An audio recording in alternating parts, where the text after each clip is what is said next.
എല്ലാവർക്കും നമസ്കാരം. നമ്മുടെ ഇഷ്ടപരമ്പരയുടെ ഇന്നത്തെ പുതുപുത്തൻ വിശേഷങ്ങളിലേക്ക് ഏവർക്കും സ്വാഗതം. അങ്ങനെ ബാലൻ കൊടുത്ത ആ ബോക്സ് തുറന്നു നോക്കുന്ന ദേവി ഞെട്ടിത്തരിച്ച് നിൽക്കുക. ഉയ്യോ, ഇത്രയും സ്വർണ്ണാഭരണങ്ങളൊക്കെ ഇത് ആർക്കാ ബാലച്ച എന്ന് ചോദിക്കുക. വേറെ ആർക്കാ, ഇത് മോൾക്ക് വേണ്ടി തന്നെ ഞാൻ മേടിച്ചതാ ഇത് എന്ന് പറയൂട്ടോ. എനിക്കെന്തിനാ ഇത്രയും സ്വർണ്ണം ഇപ്പം? ബാലച്ചനത് എന്തു പറ്റി എന്ന് ദേവി അപ്പോൾ ചോദിക്കും. ഇത് മോൾക്ക് അവകാശപ്പെട്ടത് തന്നെയാ. എനിക്ക് അവകാശപ്പെട്ടതോ? അതെ, മോൾക്ക് അർഹതപ്പെട്ടത് എന്ന് വെച്ചാൽ എൻ്റെ പേരക്കുട്ടിക്ക് വേണ്ടി ഞാൻ വാങ്ങിച്ചു കൊടുക്കുന്നതാണെന്നേ. മോളിതെടുത്ത് സൂക്ഷിച്ചു വെച്ചോ. യോ, എനിക്ക് വേണ്ട ബാലച്ച, ബാലച്ചൻ തന്നെ ഇതെടുത്ത് വെച്ചിരുന്നാൽ മതി. എനിക്കിപ്പം സ്വർണത്തിൻ്റെ ഒരു ആവശ്യവും ഇല്ലല്ലോ എന്ന് പറയാം. അപ്പോഴത്തേക്കും ബാലൻ പറയും, മോളിതെടുത്ത് സൂക്ഷിച്ച് വെക്കിപ്പം തൽക്കാലം, എന്നിട്ട് വളകാപ്പിൻ്റെ ചടങ്ങൊക്കെ വരുന്നുണ്ടല്ലോ, അപ്പം നമുക്ക് ഇതൊക്കെ അണിഞ്ഞ് നിൽക്കാം എന്ന് പറയാം. അതിനൊക്കെ നീ എത്ര ദിവസങ്ങൾ കിടക്കുന്ന എൻ്റെ ബാലച്ച, എൻ്റെ കയ്യിൽ ഇപ്പോൾ ഇത് വെക്കണ്ടെന്നേ, ബാലച്ചൻ തന്നെ ഇതെടുത്ത് സൂക്ഷിച്ചു വെച്ചോ എന്നും പറഞ്ഞ് ദേവി നിർബന്ധിക്കുകയാണ് കേട്ടോ. അപ്പോഴത്തേക്കും ബാലൻ പറയും, വേണ്ട വേണ്ട, മോള് തന്നെ ഇത് സൂക്ഷിച്ച് വെച്ചാൽ മതി, ഇത് ഞാൻ മോക്കായിട്ട് മേടിച്ച് തന്ന സമ്മാനമല്ലേ എന്ന് ദേവിയോട് ചോദിക്കുക. എന്നാലും വേണ്ട, ബാലച്ചൻ ഇതെടുത്ത് സൂക്ഷിച്ച് വെച്ചോ, എന്തെങ്കിലും ആവശ്യം വന്നാൽ ബാലച്ചൻ ഉപയോഗിക്കാം, അല്ലെങ്കിൽ വേണ്ട, നമുക്കിത് കൈയോടെ ആകാശിൻ്റെ കൈ കൊടുക്കാം. അവനാണെങ്കിൽ ബിസിനസ്സൊക്കെ സ്റ്റാർട്ട് ചെയ്യാനായിട്ട് തുടങ്ങുമ്പോൾ പോവല്ലേ, അവൻ്റെ കയ്യിൽ കാശും കാണത്തില്ല, അവനൊരു ഉപകാരമാവട്ടെ എന്ന് പറയാം. അത് കേൾക്കുന്ന ബാലൻ പറയും, അതൊന്നും വേണ്ട, ഇത് മോള് തന്നെ സൂക്ഷിച്ച് വെച്ചാൽ മതി. മോളെ, ഇത് ഞാൻ മോക്ക് നൽകിയ സ്വർണ്ണമാണ് എന്ന് ബാലൻ പറയാം. പിന്നെ ഒരു കാര്യം കൂടി ഞാൻ പറയാം, ഞാൻ ഈ സ്വർണം തന്ന കാര്യം ഇവിടെ ആരും അറിയാൻ പാടില്ല. അറിയാൻ പാടില്ലേ? അതെന്താ ബാലച്ച അങ്ങനെ? അറിയാൻ പാടില്ല, അത്രേ ഉള്ളൂ എന്ന് പറയാം. അല്ല, അപ്പം അമ്മയും മീനും ഒന്നും അറിയണ്ട എന്ന് ആണോ ബാലച്ചൻ പറയുന്നത്? മറ്റാരോടും ഞാൻ ഈ സ്വർണത്തെക്കുറിച്ച് ഇപ്പം തൽക്കാലം പറഞ്ഞിട്ടില്ല. ദേവിയും തൽക്കാലം ആരോടും പറയണ്ട. അതെന്താ ബാലച്ച പറഞ്ഞാൽ? അപ്പോൾ ഇതിലെന്തോ ഒരു കള്ളത്തരം ഉണ്ടല്ലോ. പക്ഷേ ബാലച്ചൻ ഒരിക്കലും കള്ളത്തരം കാണിക്കാറില്ല. എന്താ ബാലച്ച കാര്യം? എന്താ ശരിക്കും കാര്യം എന്ന് ദേവി വീണ്ടും ബാലനോട് ചോദിക്കും. അപ്പോൾ ബാലൻ ഇങ്ങനെ മനസ്സിൽ പറയുകയാണേ, ഉദയഭാനു സാറ് 10 ലക്ഷം രൂപ തിരിച്ചിട്ട് വാങ്ങുന്നുമില്ല. ദേവിക്ക് സ്വർണം അതിനുള്ളത് വാങ്ങിച്ചു കൊടുത്തപ്പം അവളും വാങ്ങാൻ കൂട്ടാക്കുന്നില്ല. ഇതിങ്ങനെ വിട്ടാൽ പറ്റില്ല. ദേവി മോളെ കൊണ്ട് എങ്ങനെയെങ്കിലും ഈ സ്വർണം വാങ്ങിപ്പിക്കണം എന്ന് പറയാം. അപ്പോൾ ദേവി അടുത്തേക്ക് ചെല്ലുക. എന്താ ബാലച്ച ചിന്തിക്കുന്നത്? അല്ല, ബാലച്ചൻ എന്താ ആരോടും ഈ സ്വർണത്തിൻ്റെ കാര്യം പറയരുതെന്ന് എന്നോട് പറഞ്ഞേ?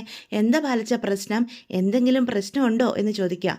മോളെ, ഒരു പ്രശ്നമില്ല. നിങ്ങൾ ഇന്ന് വരെ ജീവിച്ച പോലൊരു ജീവിതമല്ല ഇനി ഇങ്ങോട്ട് ജീവിക്കാൻ പോകുന്നത്. ഇപ്പം നിങ്ങളൊരു കുഞ്ഞിൻ്റെ അച്ഛനും അമ്മയാണ്. അതിൻ്റേതായ ഉത്തരവാദിത്തങ്ങൾ 2 പേർക്കും ഉണ്ട്.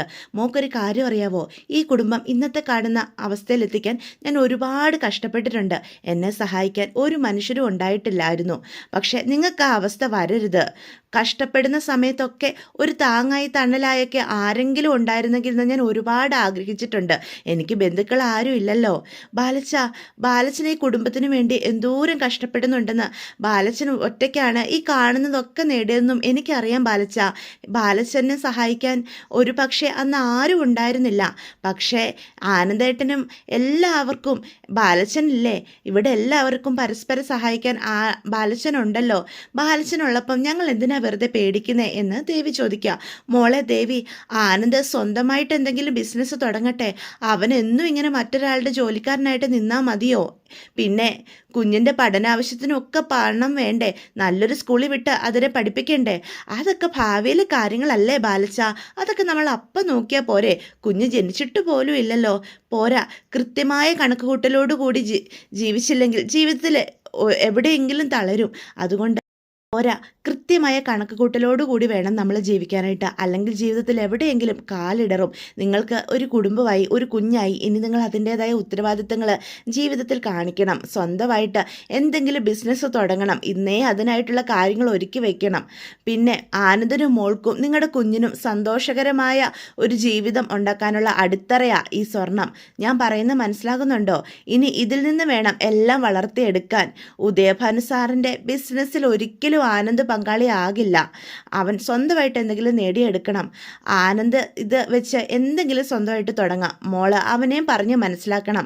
അതിന് പണം വേണ്ടേ? ആ സമയത്ത് ഈ സ്വർണം ഉപകാരപ്പെടും. എന്നാലും ബാലച്ചൻ ഒന്നും കാണാതെ ഇതൊന്നും പറയില്ലെന്ന് മോക്കറിയാലോ. അതറിയാം. ആ ഇത് നിങ്ങളുടെ ഭാവിക്ക് വേണ്ടിയാ. ഇത് മോളുടെ കൈ തന്നെ സുരക്ഷിതമായിട്ടിരിക്കട്ടെ. ഞാൻ പറയുന്നത് മനസ്സിലാകുന്നുണ്ടോ? പക്ഷേ ഇക്കാര്യം മറ്റാരോടും പറയണ്ടെന്ന് ബാലച്ചൻ പറഞ്ഞതാ എനിക്കെന്തോ പോലെ. മോളെ, ഓരോരുത്തർക്കും വേണ്ടുന്നതൊക്കെ അച്ഛൻ കരുതി വെച്ചിട്ടുണ്ട്. അത് സമയമാകുമ്പോൾ ഓരോരുത്തർക്കും നൽകും. ഇപ്പം നിങ്ങൾക്ക് അവകാശപ്പെട്ടത് നിനക്ക് നൽകി. ദേ ഇനി നിനക്ക് നൽകിയതുപോലെ അവരുടെ സമയം വരുമ്പോൾ അവർക്കും ബാലച്ചൻ കൊടുക്കും. അപ്പം അവരിത് അറിഞ്ഞാൽ മതി. മോക്ക് മനസ്സിലാകുന്നുണ്ടോ? അതുകൊണ്ടാ മറ്റാരോടും ഇപ്പം തൽക്കാലം ഇത് പറയണ്ടെന്ന് ഞാൻ പറഞ്ഞത്. മോൾക്ക് കാര്യങ്ങളൊക്കെ മനസ്സിലായല്ലോ അല്ലേ? മോളിത് ആരോടും പറയില്ലല്ലോ അല്ലേ? ഇല്ല, ഉറപ്പാണല്ലോ? ഉറപ്പ് ബാലച്ച, ഞാനിത് ആരോടും പറയില്ല. എന്നാൽ കുഴപ്പമില്ല. ആനന്ദരോട് മോളിത് പറയണം. ആനന്ദരോടല്ലാതെ മറ്റാരോടും ഇത് പറയാൻ പാടില്ല കേട്ടോ. ശരി ബാലച്ച, ഞാൻ ആനന്ദേട്ടനോട് പറഞ്ഞോളാം. എന്നിട്ട് അവരോട് പറഞ്ഞ് മനസ്സിലാക്കണം, എന്തെങ്കിലും സ്വന്തമായിട്ട് തുടങ്ങണമെന്ന്. പറയുന്നത് മനസ്സിലാകുന്നുണ്ടോ? ശരി ബാലച്ച എന്ന് പറയാം. സമയം ബാലൻ ഇങ്ങനെ റൂമിൽ നിന്ന് പുറത്തോട്ട് ഇറങ്ങിയിട്ട് മനസ്സിൽ പറയുക, ഇപ്പോഴാ മനസ്സിനൊരാശ്വാസമായത്. ഉദയഭാനു സാർ ആ കാശ് തിരിച്ചു മേടിച്ചില്ല.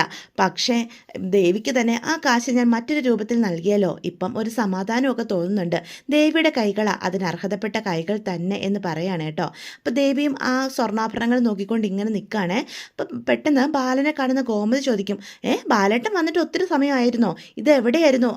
അതോ, ഞാൻ ദേവിക്ക് വേണ്ടി കുറച്ച് മരുന്നുകളൊക്കെ മേടിച്ചിട്ടുണ്ടായിരുന്നേ, അത് ദേവിയുടെ കയ്യിലായിട്ട് കൊടുക്കാനായിട്ട് പോയതാ എന്ന് പറയാം. ഓഹോ, ദേവിയുടെ അടുത്തായിരുന്നോ? ഇതായിരുന്നോ കാര്യം? എന്നിട്ടെന്താ ബാലേട്ടൻ എന്നെ വിളിക്കാതിരുന്നത്? അത് ഞാൻ കൊണ്ടു കൊടുത്തു. താനെന്തിനാ ഇനി അതും കൂടി ആലോചിച്ച് ടെൻഷനാകുന്നേ എന്ന് ചോദിക്കാം. ബാലേട്ടാ, എന്തേലും പ്രശ്നമുണ്ടോ? ഞാനൊരു കാര്യം ചോദിച്ചാൽ ബാലേട്ടൻ സത്യം പറയോ എന്ന് ഗോമതി ചോദിക്കുവേ. എന്താ കാര്യം? താനെന്താടോ അങ്ങനെ ചോദിക്കുന്നത്? ഇന്ന് വരെ ഞാൻ തന്നോട് എന്തെങ്കിലും മറച്ചു വെച്ചിട്ടുണ്ടോ എന്ന് അപ്പോൾ ചോദിക്കുക. മുൻപൊരിക്കലും അങ്ങനെ എനിക്ക് തോന്നിയിട്ടില്ല, പക്ഷേ ഇപ്പോൾ എനിക്ക് അങ്ങനെ തോന്നിയിട്ടുണ്ട്. എന്താ ഒരു പക്ഷേ? ഈ ഒരു കാര്യം ബാലേട്ടൻ എന്നിൽ നിന്ന് മറച്ചു വെച്ചോ എന്ന് എനിക്കൊരു സംശയമുണ്ട് എന്ന് ഗോമതി പറയുകയാണേ. അപ്പം ബാലന് പെട്ടെന്ന് പേടിയാവുക. അയ്യോ, ഉദയഭാനു സാറിൻ്റെ കാര്യത്തിൽ എനിക്കുണ്ടായ സംശയം ഗോമതി മനസ്സിലാക്കിയോ എന്ന് ചോദിക്കും. എന്ത് കാര്യമാണ് ഗോമതി നീ പറയുന്നേ? എന്താന്ന് വെച്ചാൽ തുറന്ന് ചോദിക്കുക. ബാലേട്ടൻ എന്താ എന്നോടത് പറയാതിരുന്നേ? ഏത് കാര്യം? ഉദയഭാനു സാറിൻ്റെ കാര്യത്തിലുണ്ടായ തെറ്റിദ്ധാരണ ഗോമതിയോട് തുറന്നു പറയാം. അത് തന്നെ അവൾ ഉദ്ദേശിക്കുന്നത്. ബാലേട്ടൻ ഞാൻ വിഷമിക്കുമെന്ന് കരുതിട്ടാണോ എന്നോട് പറയാതിരുന്നത്? ഞാൻ എങ്ങനെയാടോ തന്നോടത് പറയുന്നേ എന്ന് ബാലൻ അപ്പം ചോദിക്കുക. എന്നാണേലും ഞാനത് അറിയേണ്ടതല്ലേ? അതെ, താൻ അറിയേണ്ടതാ. താനത് അറിയുമ്പം തനിക്കത് സഹിക്കാൻ പറ്റില്ലല്ലോ. ആനന്ദിൻ്റെ ഭാവി നശിച്ചു പോയതോർത്ത് തൻ്റെ മനസ്സ് വേദനിക്കില്ലേ? ആനന്ദിൻ്റെ കാര്യം മാത്രമല്ല, ഈ കുടുംബത്തിലെല്ലാവരെയും ബാധിക്കുന്ന കാര്യമായിരുന്നില്ലേ ബാലേട്ടൻ മറച്ചു വെച്ചത്? ഇങ്ങനെ മറച്ചു വെക്കാൻ പാടുണ്ടോ? അതെ, എങ്കിലും ഏറ്റവും കൂടുതൽ ബാധിക്കുന്നത് ആനന്ദിനാണല്ലോ. ആനന്ദിന് മാത്രമല്ല ബാലേട്ട, എല്ലാവർക്കും ദോഷമുണ്ടെന്നാണ് സ്വാമിപ്പോറ്റി പറഞ്ഞത്. നീ എന്താ ഈ പറയുന്നേ? സ്വാമി പോറ്റിയോ? താൻ എന്തൊക്കെയാ ഈ പറയുന്നേ? അതെ, സ്വാമി പോറ്റി, ഞാനിന്ന് അദ്ദേഹത്തെ കണ്ടിരുന്നു. അതായിരുന്നോ ഇവൾ ഉദ്ദേശിക്കുന്നത് എന്ന് ബാലനപ്പം മനസ്സിൽ പറയുക. അതറിയാതെ ഇപ്പോൾ ഉദയഭാനു സാറിൻ്റെ കാര്യം ഞാൻ പറഞ്ഞു പോയിരുന്നെങ്കിൽ ഗോമതിക്കും അത് മനസ്സിലൊരു കരടായി വീണേനെ. ഞാനിന്ന് ദേവിമല ക്ഷേത്രത്തിൽ പോയിരുന്നു ബാലേട്ട, സ്വാമി പോറ്റിയെ കണ്ടു. അപ്പം ബാലൻ ഞെട്ടിത്തരിച്ച് നിൽക്കുക. എല്ലാ കാര്യങ്ങളും വിശദമായി സ്വാമി പോറ്റി എന്നോട് പറഞ്ഞു. അപ്പോഴാ അഗ്നിപൂജ ആയിരുന്നില്ല എന്ന് ഞാൻ മനസ്സിലാക്കുന്നത്. ഇവൾ ഇതായിരുന്നു ഉദ്ദേശിച്ചത്. സ്വാമി പോറ്റി എന്നോട് സത്യം പറഞ്ഞായിരുന്നല്ലോ. ഞാൻ ഗോമതിയോട് അത് പറഞ്ഞില്ല. അവൾ അതാ ഉദ്ദേശിക്കുന്നത്. പൂജയിൽ കണ്ട അടയാളങ്ങൾ ശുഭലക്ഷണമല്ലായിരുന്നെന്ന് ബാലേട്ടനോട് പറഞ്ഞിരുന്നല്ലോ. എന്നിട്ട് ബാലേട്ടൻ എന്താ എന്നോട് മറച്ചു വെച്ചത്? അല്ല, അന്ന് ഞങ്ങൾ കാറിൽ നിന്ന് കയറുമ്പം ബാലേട്ടനും സ്വാമി പോറ്റിയും ഇതേ കാര്യമല്ലേ മാറി നിന്ന് സംസാരിച്ചത് എന്ന് ചോദിക്കുക. അപ്പോഴത്തേക്കും ബാലനാണെങ്കിൽ ഇങ്ങനെ ആലോചിച്ച് നിൽക്കുവാണേ. സ്വാമി പോറ്റി പറഞ്ഞ കാര്യങ്ങൾ എന്തിനാ ബാലേട്ടൻ മറച്ചു വെച്ചതെന്ന് വീണ്ടും ഗോമതി ചോദിക്കുക. എടോ, താൻ ഭയക്കുന്ന പോലെ അഗ്നിപൂജ പരാജയപ്പെട്ടിട്ടൊന്നും ഇല്ലടോ എന്ന് പറയുവേ. സ്വാമി പോറ്റി പറഞ്ഞ ചടങ്ങുകളെല്ലാം കൃത്യമായിട്ട് നമ്മൾ ചെയ്തിട്ടല്ലോ. പിന്നെന്താ പേടിക്കാനിരിക്കുന്നത്? പൂജ വിജയവുമായിരുന്നു. അതുകൊണ്ട് അതോർത്ത് താൻ ടെൻഷൻ അടിക്കണ്ട. പിന്നെ ചില അശുഭലക്ഷണങ്ങളൊക്കെ കണ്ടു. അതിനെക്കുറിച്ച് അദ്ദേഹം എന്നോട് പറയുകയും ചെയ്തു. അതത്ര കാര്യമാക്കാനൊന്നും ഇല്ലെന്നേ. അങ്ങനെയല്ല ബാലേട്ട, നമ്മുടെ കുടുംബത്തിൽ എന്തോ ഒരു വലിയ ആപത്ത് വരാൻ പോകുന്നുണ്ടെന്ന് അദ്ദേഹം പറഞ്ഞത്. അതിൻ്റെ സൂചനകളാണ് അന്ന് കണ്ടതൊക്കെ. ഒന്നും സംഭവിക്കില്ല എൻ്റെ ഗോമതി. താൻ ഇങ്ങനെ വെറുതെ ഇങ്ങനെ ടെൻഷൻ അടിക്കരുത്. വല്ല ആരോഗ്യ പ്രശ്നങ്ങളൊക്കെ ഉണ്ടാക്കി വെക്കരുത് കേട്ടോ ഇങ്ങനെ ടെൻഷൻ അടിച്ചാൽ. പിന്നെ ഇവിടെ ആരോടും ഇതിനെപ്പറ്റി പറയുകയും ചെയ്യരുത് എന്ന് പറയാം. അയ്യോ ഞാനത് പറഞ്ഞല്ലോ മീനാക്ഷിയോടും മിത്രയോടും ഒക്കെ അഗ്നിപൂജയിൽ അശുഭലക്ഷണങ്ങളെ കണ്ടതെന്ന് താൻ ആരോടേലും പറഞ്ഞോ എന്നപ്പോൾ വീണ്ടും ചോദിക്കും. ഞാനറിയാതെ മിത്രമോളോടൊന്ന് പറഞ്ഞു പോയി. ഓ, തൻ്റെ ഒരു കാര്യം എന്ത് പണിയാടോ താൻ ഈ കാണിച്ചത്? വെറുതെ കുട്ടികളെ കൂടി എന്തിനാ പേടിപ്പിക്കുന്നത് എന്ന് ചോദിക്കുക. അത് പിന്നെ ആ മിത്രയോട് മാത്രമല്ലേ താൻ പറഞ്ഞോളൂ? അല്ല, മീനുവിനോടും ഞാൻ പറഞ്ഞിട്ടുണ്ട് എന്നപ്പോൾ ഗോമതി പറയുക. നന്നായി, എന്നാൽ പിന്നെ എല്ലാവരോടും പറയാൻ മേലായിരുന്നോ? അപ്പം ചുരുക്കി പറഞ്ഞ എല്ലാവരുടെ മനസ്സമാധാനം താനായിട്ട് കളഞ്ഞു അല്ലേ? ഓരോന്ന് പറഞ്ഞ് കുട്ടികളെ പേടിപ്പിക്കേണ്ട വല്ല ആവശ്യം ഉണ്ടായിരുന്നോ തനിക്ക്? അവർക്ക് പേടിയൊന്നും ഇല്ല ബാലേട്ടാ, എന്നെക്കാളും ധൈര്യമാണ് അവരെനിക്ക് ധൈര്യമാണ് തന്നത്. ഇതൊക്കെ അന്ധവിശ്വാസമാണ്. അമ്മ ഇതിൻ്റെയൊക്കെ പുറകെ പോയി മനസ്സമാധാനം ആരോഗ്യം കളയരുതെന്നാ മിത്രയും മീന എന്നോട് പറഞ്ഞത്. അങ്ങനെ പറ, അവർക്ക് ബുദ്ധിയുണ്ട്. ഓഹോ, അപ്പം ബാലേട്ടൻ എന്താ പറയുന്നത്? എനിക്ക് ബുദ്ധി കുറവാണെന്നല്ലേ? ബാലേട്ടൻ കൊള്ളാലോ. അതുകൊണ്ട് എല്ലാത്തിനോടും എനിക്ക് ഇച്ചിരി പേടി കാണും. ഞാൻ ബുദ്ധിയില്ലാത്തവളാ, സമ്മതിച്ചു. സ്വാമി പോറ്റി പറഞ്ഞ കാര്യങ്ങൾ ബാലേട്ടൻ അന്നേ എന്നോട് പറഞ്ഞുകൂടായിരുന്നോ എന്ന് ഗോമതി ബാലനോട് ചോദിക്കുക. പറഞ്ഞിരുന്നെങ്കിൽ ഇപ്പം എന്തായേനെ എന്നപ്പോൾ ബാലൻ ചോദിക്കുക. താനിവിടെ ടെൻഷൻ അടിച്ചിരുന്നേനെ. തൻ്റെ സ്വഭാവം എനിക്ക് നന്നായിട്ട് അറിയാം. അതുകൊണ്ടാണ് ഞാൻ പറയാതിരുന്നത്. എനിക്കോ ഈ കുടുംബത്തിനോ എന്തെങ്കിലും ആപത്ത് വരുമെന്നറിഞ്ഞാൽ തനിക്ക് പിന്നെ മനസ്സമാധാനം ഉണ്ടാവുമോ? ഉയ്യോ ബാലേട്ട, ഇങ്ങനെയൊന്നും പറയല്ലേ എന്നും പറഞ്ഞ് ഗോമതി ബാലൻ്റെ വായ അടയ്ക്കിട്ടോ. അറിയാതെ പോലും എൻ്റെ ബാലേട്ടന് ഒന്നും സംഭവിക്കുന്ന കാര്യം പറയരുത്. ഇതൊന്നും സഹിക്കാനുള്ള ത്രാണി എനിക്കില്ല. ദയവ് ചെയ്ത് എന്നോട് ഇങ്ങനത്തെ വർത്തമാനങ്ങളൊക്കെ ഒഴിവാക്കണം ബാലേട്ട എന്ന് പറയുകയാണേ. അപ്പോഴത്തേക്കും പെട്ടെന്ന് ബാലനാണെങ്കിൽ ഗോമതിയുടെ സ്നേഹത്തിന് മുന്നിൽ ഇങ്ങനെ കണ്ണ് നിറഞ്ഞ് നിൽക്കുക. പെട്ടെന്ന് ചുറ്റും നോക്കുന്ന ഗോമതി ആണെങ്കിൽ കൈ എടുക്കും. അയ്യോ, പിള്ളേരാരെങ്കിലും കണ്ടിരുന്നെങ്കിൽ.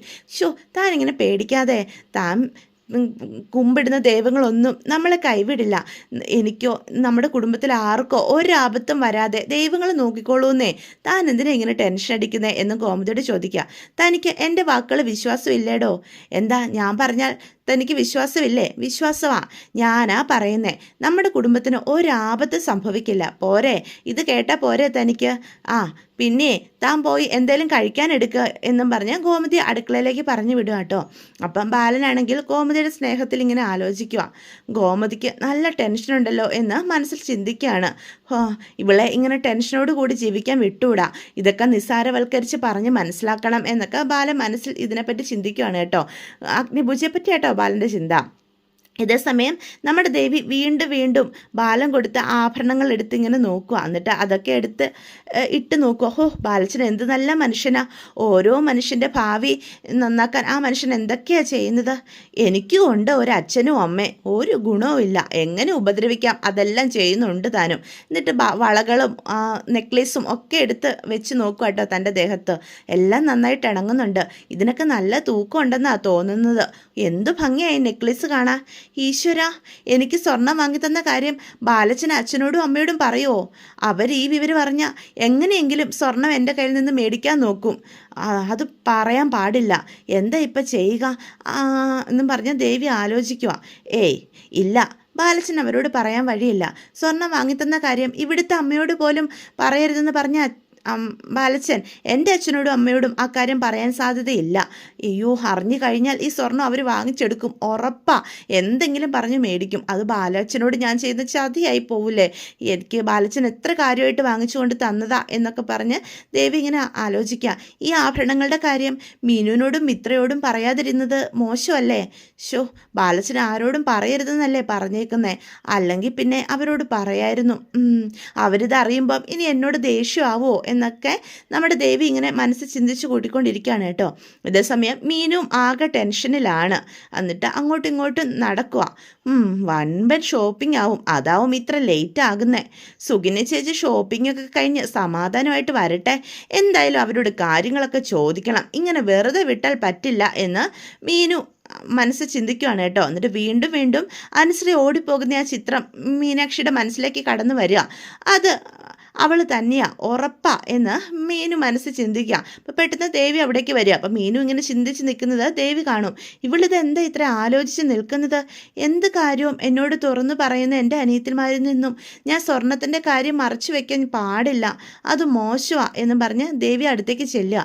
മീനുവിനോടെങ്കിലും ഞാനത് പറയണം, അല്ലെങ്കിൽ അത് ശരിയല്ല. ഇപ്പം തന്നെ അനുവിൻ്റെ കാര്യം പോലും അവൾ ഓടി വന്ന് എന്നോടല്ലേ പറഞ്ഞത് എന്ന് പറഞ്ഞ് സത്യങ്ങൾ പറയാനായിട്ട് ദേവി മീനുവിൻ്റെ അടുത്തേക്ക് ചെല്ലുക. പറയാം, മീനുവിനെങ്കിലും സത്യങ്ങൾ പറയണം, അവൾക്ക് ഞാൻ പറയുന്ന കാര്യങ്ങളൊക്കെ മനസ്സിലാകും എന്ന് പറഞ്ഞ് മീനുവിൻ്റെ അടുത്തേക്ക് ദേവി ചെല്ലുക. മീനു, എനിക്ക് നിന്നോടൊരു കാര്യം പറയാനുണ്ടായിരുന്നു. എന്താ എടുത്തി, എന്താ കാര്യം? അത് പിന്നെ അത് എന്നും പറഞ്ഞ് തപ്പി തടി. എന്താ എടുത്തി എന്തിനാ ഇങ്ങനെ ടെൻഷൻ അടിക്കുന്നേ? അത് വേറൊന്നുമല്ല. എന്താ അത് ഞാൻ എന്നും പറഞ്ഞ് ഇങ്ങനെ നിന്ന് പരുങ്ങ. എങ്ങനെ ഇപ്പം ഇതൊന്ന് പറയുക? അത് എന്നും പറഞ്ഞ് ദേവിയായിട്ട് സംസാരിക്കാനായിട്ട് തുടങ്ങുമ്പോൾ, എന്താ എടുത്തി, എന്തോ കാര്യമുണ്ടെന്ന് എനിക്ക് മനസ്സിലായി. എടുത്തി എന്തിനാ ബുദ്ധിമുട്ടുന്നത്? പിന്നെയും ദേവി കിടന്ന് പരുങ്ങുവാണ് കേട്ടോ. ശോ, ഇതെങ്ങനെ ഇവളോടൊന്ന് പറഞ്ഞ് മനസ്സിലാക്കുക? പെട്ടെന്ന് ബാലൻ പറഞ്ഞ വാക്കുകൾ ദേവിയുടെ മനസ്സിലേക്ക് വരിക. ഞാൻ ഈ സ്വർണം തന്ന കാര്യം ഈ വീട്ടിൽ ആരും അറിയാൻ പാടില്ല എന്നുള്ള വാക്കുകൾ. അപ്പം അമ്മയും മീനും ഒന്നും അറിയണ്ട എന്ന് പറഞ്ഞപ്പം ആരും അറിയരുത് എന്ന് ബാലൻ പറഞ്ഞത് വീണ്ടും വീണ്ടും ദേവിയുടെ മനസ്സിലേക്ക് വരിക. ശോ, ബാലച്ചനെ ഞാൻ ചതിക്കുന്ന പോലെ ആവില്ലേ ഇപ്പം ഞാൻ ഇവളോടിത് പറഞ്ഞാൽ എന്ന് ദേവിയുടെ മനസ്സിൽ പിടിവലി നടക്കുവാണ് കേട്ടോ. പറയണോ വേണ്ടയോ എന്നുള്ളത്. അപ്പം മീനു ചെന്ന് ഹലോ എന്നും പറഞ്ഞ് അവളെ വിളിക്കും. മൈൻഡ് ഇവിടെ ഒന്നും അല്ലല്ലോ, എനിക്ക് മനസ്സിലാകുന്നുണ്ട്. എന്ത് മനസ്സിലായെന്ന്? ഏടത്തി എന്താ പറയാൻ പോകുന്നതെന്ന് എനിക്ക് മനസ്സിലായെന്ന്. മനസ്സിലായെന്നോ? അതെങ്ങനെ നിനക്ക് മനസ്സിലായി എന്ന് ദേവി അപ്പം ചോദിക്കും. അതൊക്കെ എനിക്കറിയാം. എങ്ങനെ, നിനക്ക് എങ്ങനെ മനസ്സിലായി? സ്വർണത്തിൻ്റെ കാര്യം മറ്റാരും അറിഞ്ഞിട്ടില്ലെന്നല്ലേ ബാലച്ചൻ എന്നോട് പറഞ്ഞത്? ബാലച്ചൻ എനിക്ക് സ്വർണം വാങ്ങിത്തന്ന കാര്യം പിന്നെ മീനു എങ്ങനെ അറിഞ്ഞു എന്ന് ചോദിക്കും. അപ്പം ബാലു മനസ്സിൽ ചിന്തിക്കും. എനിക്ക് മനസ്സിലായി, ഏടത്തിക്ക് മസാല ദോശ വേണം, ഞാൻ പുറത്തു പോവുകയാണെങ്കിൽ വാങ്ങിച്ചോണ്ട് വരണം, ഇതല്ലേ പറയാൻ വന്നത്? അതെ, നിനക്കെങ്ങനെ മനസ്സിലായി? അതൊക്കെ എനിക്ക് മനസ്സിലായി എന്നപ്പോൾ പറയണേ. പെട്ടെന്നൊരു ഓട്ടോ വരുന്ന സൗണ്ട് കേൾക്കുക. അപ്പം മീനുവാണ് പോയി നോക്കും. സുകന്യ ചേച്ചി അനുശ്രീ ആണല്ലോ വരുന്നത് എന്ന് മീനു അപ്പം പറയുവേ. ഏടത്തി, നമ്മൾ വെയിറ്റ് ചെയ്ത് നിന്ന് ആൾക്കാർ വരുന്നുണ്ട് എന്ന് പറയാം. അയ്യോ, നിങ്ങൾ ഇത്രയും ലേറ്റ് ആയപ്പോൾ കാര്യമായിട്ടുള്ള ഷോപ്പിംഗ് ആകുന്ന ഞങ്ങൾ രണ്ടാളും കരുതിയത്. ഇതിപ്പോൾ കുറച്ച് സാധനങ്ങളെ ഉള്ളല്ലോ സുകന്യ ചേച്ചി എന്ന് പെട്ടെന്ന് മീനു പറയും. ഒന്നും പറയണ്ട എൻ്റെ മീനു, അനുവിനെ വെയിറ്റ് ചെയ്ത് ഞാൻ എത്ര നേരം മോള് നിന്നു എന്നറിയോ? ബർത്ത്ഡേ പാർട്ടി കഴിഞ്ഞ് അനുമോൾ എത്താൻ ലേറ്റായി, അതുകൊണ്ട് സമയം പോയത് അറിഞ്ഞേ ഇല്ല എന്ന് പറയേ. അപ്പം മീനു ആണെങ്കിൽ അനുവിനെ നോക്കൂട്ടോ. അനുവാണെങ്കിൽ തല കുനിച്ച് നിൽക്കുകയാണ്. എന്നിട്ട് ബർത്ത്ഡേ പാർട്ടിയൊക്കെ അടിപൊളിയായിരുന്നോ? എന്തായിരുന്നു മോളെ എന്ന് ചോദിക്കുക. എന്ത് എന്ന് അപ്പോൾ അനു ചോദിക്കുക. നിനക്കെന്തോ ടെൻഷനുള്ളതുപോലെ ഉണ്ടല്ലോ എന്ന് മീനു ആണെങ്കിൽ അനുവിനോട് വീണ്ടും ചോദിക്കുക. എന്ത് ടെൻഷൻ? ഇടത്തേക്ക് തോന്നുന്നതാ, എനിക്ക് ഒരു ടെൻഷനും ഇല്ല. എനിക്ക് തോന്നിയതായിരിക്കും എന്ന് അപ്പം മീനും പറയേ. അപ്പം സുകന്യാണെങ്കിൽ അനുവിൻ്റെ പതർച്ച കാണുമ്പോൾ അവളെ കണ്ണുരുട്ടി പേടിപ്പിക്കും. മീനു ചേച്ചിക്ക് വെറുതെ തോന്നുന്നതൊന്നുമല്ല, അനുമോക്ക് എന്തോ ടെൻഷനുണ്ട്, മുഖത്ത് നല്ല പതർച്ചയുണ്ടല്ലോ എന്ന് വീണ്ടും നമ്മുടെ മീന് ചോദിക്കുകയാണ് കേട്ടോ. അപ്പം അനുവാണെങ്കിൽ മീനുവിൻ്റെ മുന്നിൽ പിടിക്കപ്പെടാതിരിക്കാനായിട്ട് മുഖത്ത് ലാഘവത്തോടെ നിൽക്കും. അപ്പോൾ സുകന്യാണെങ്കിൽ പെട്ടെന്ന് അനുവിൻ്റെ മുന്നിലേക്ക് കയറി നിൽക്കുവേ. എന്നിട്ട് സുകന്യ പറയും, ഒരു ടെൻഷനും ഇല്ല. അപ്പോൾ ദേവി പറയും, നിനക്ക് എന്തറിയാം? അവൾക്ക് ഒരു ടെൻഷനും ഇല്ല. നിനക്കങ്ങനെ തോന്നുന്നത് എന്താണെന്നറിയോ?